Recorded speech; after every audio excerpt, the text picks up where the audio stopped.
Il faudrait d'ailleurs ajouter aux 18 700 000 peut-être 400 à 500 000 Portugais, puisqu'actuellement le Portugal perd 150 000 citoyens portugais qui quittent le Portugal pour aller chercher fortune ailleurs.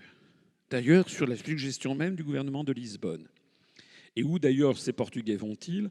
Ils ne vont pas dans le reste de l'Europe où il n'y a pas d'emploi. Il y en a un petit peu qui va en Suisse, mais la grande majorité des Portugais se rendent dans les pays de la lusophonie, comme on dit, les pays qui parlent le portugais, c'est-à-dire le Brésil et l'Angola en premier lieu, un petit peu le Mozambique, mais surtout le Brésil et l'Angola.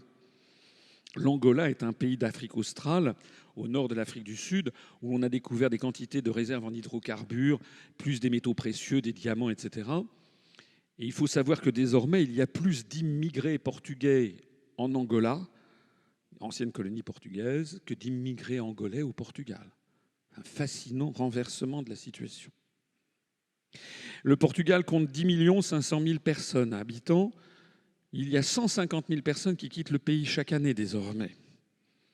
La France métropolitaine compte à peu près 63 millions d'habitants, c'est-à-dire à peu près exactement 6 fois plus d'habitants que le Portugal.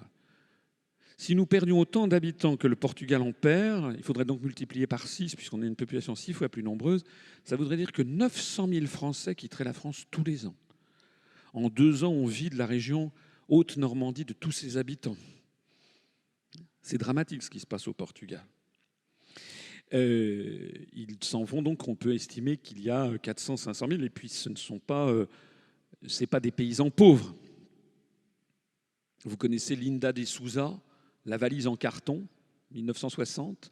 C'était tous les Portugais qui étaient venus en France dans les années 60, au début des années 60. C'était souvent des paysans pauvres du Portugal qui venaient chercher fortune en France, et puis leurs enfants, leurs petits-enfants sont devenus maintenant des Français, se sont fendus dans la collectivité nationale. Mais c'était des paysans pauvres. C'est maintenant l'exil au Portugal, c'est plus des paysans pauvres, ce sont toutes les catégories sociales, c'est notamment des jeunes diplômés qui s'en vont.